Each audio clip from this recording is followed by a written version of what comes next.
Hey, it's Kayla, and I want to talk about some of the misconceptions when it comes to schizotypal traits and features. Now, it took a very long time for anyone to even mention schizotypal traits and features within me, and probably if they diagnosed schizotypal in kids and really focused on it more, I would probably have qualified for full blown schizotypal. I had a lot more magical thinking when I was a kid, and I had much more tendency towards religiosity, superstition, that sort of thing. Now, the only thing that really stuck around mostly was the suspiciousness and like the tendency to isolate, which a lot of it has to do with suspiciousness, but also other things as well.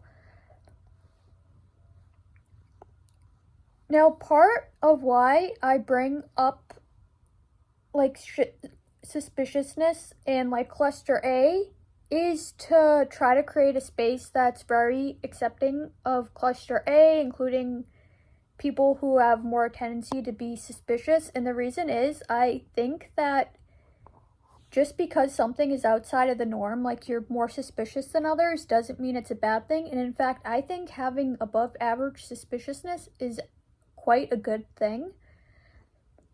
Before cluster A had really come up with me, I know I had been within the Enneagram community and I related a lot to Enneagram 6s, and a big part of Enneagram 6 is being more suspicious and skeptical than the average person.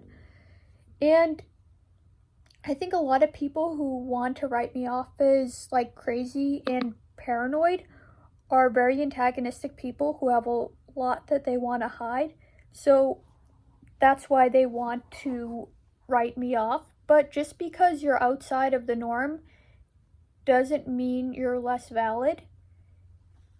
And in fact, I think being multi exceptional and having like some cognitive strengths has a lot to do with the fact that I'm more suspicious than other people. My strengths that I tested for as a teenager, particularly, were related to executive functioning, information processing, problem solving, and abstract reasoning, but specifically abstract reasoning as it related to my executive functioning. And then I was high average for abstract verbal reasoning, but like overall verbal reasoning.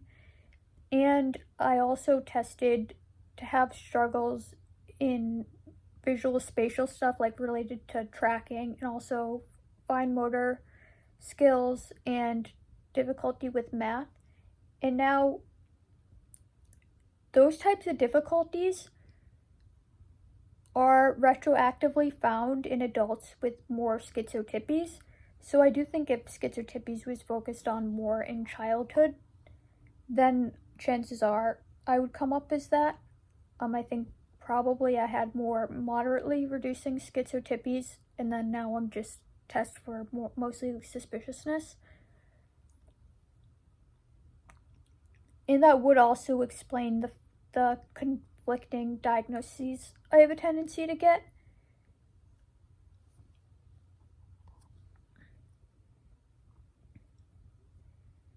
So even like when I was younger, I remember with the visual tracking, when I first heard about um dyslexia, I did think that I might be that. And I asked my mom, she goes, "No, I mean they thought you might be because of the tracking. I initially had trouble learning to decode, but then once I finally was able to do it, I was able to read with the correct emotions from a very young age. So probably like around 6. And I do think that has a lot probably to do with my strengths in more abstract reasoning type stuff as well.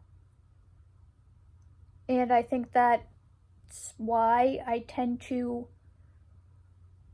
recognize different patterns in social dynamics, and I'm more sensitive to signs of manipulation and deceit.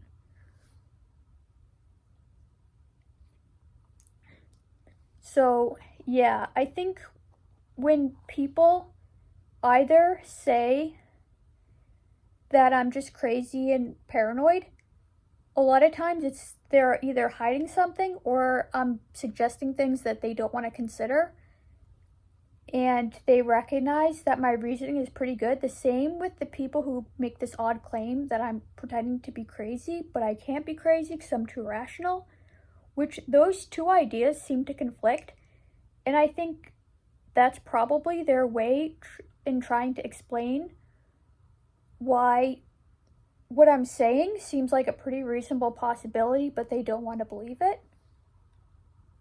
So yeah, that's my video on the misconceptions of schizotypal traits and features. Okay, thanks for watching.